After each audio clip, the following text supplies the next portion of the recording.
Ahojte, volám sa Andrea a čo ma motivovalo prihlásiť sa do vzdelávania, tak ja som si prechádzala celkom takým náročným obdobím, pracovne vyťaženým, tak by som to nazvala. A ja som tak možno oproti ostatným mojim kolegyňam išla na to z opačnej strany.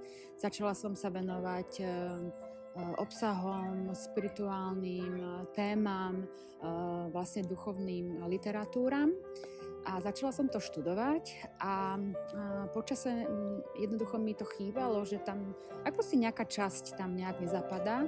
A tým, že pre mňa v podstate pohyb ako taký bol prirodzený vlastne celý život, tak zistila som aj na základe aj tej literatúry, že tá yoga proste je niečo, kde vlastne si tie dve veci spájajú. To znamená, že ten duchovný rozvoj a zároveň aj spojený s telom a tie dve veci vlastne vytvárajú celý komplex. Tak to bol ten dôvod, prečo som sa vlastne prihlásila do tohto kurzu.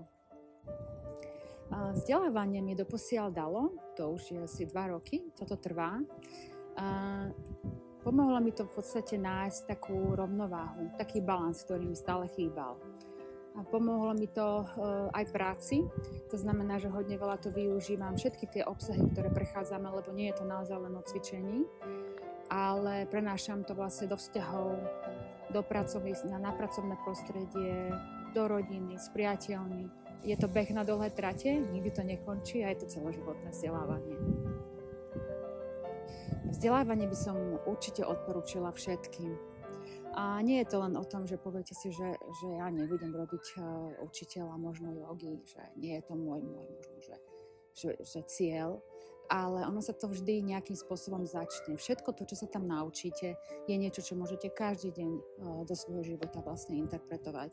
Viete to využívať kdekoľvek, akejkoľvek oblasti a vždy je to na vás, ako sa potom rozhodnete. Ja si myslím, že naozaj, ako som spomínala, je to na dlhé trate, je to každý deň, by som povedala, vzdelávanie v tejto oblasti a týmto by som naozaj odporúčila Akadémiu jogy Asana spolu s Vládkom aj Silvinkou, ktorí sú veľkí profesionáli, naozaj idú do hĺbky tých tém a určite každému som to odporúčila, pretože to, čo sa tam naučíte, to už nikdy nestratíte, ale na to budete nabalovať ďalšie poznatky v živote. Takže poďte do toho, nebojte sa.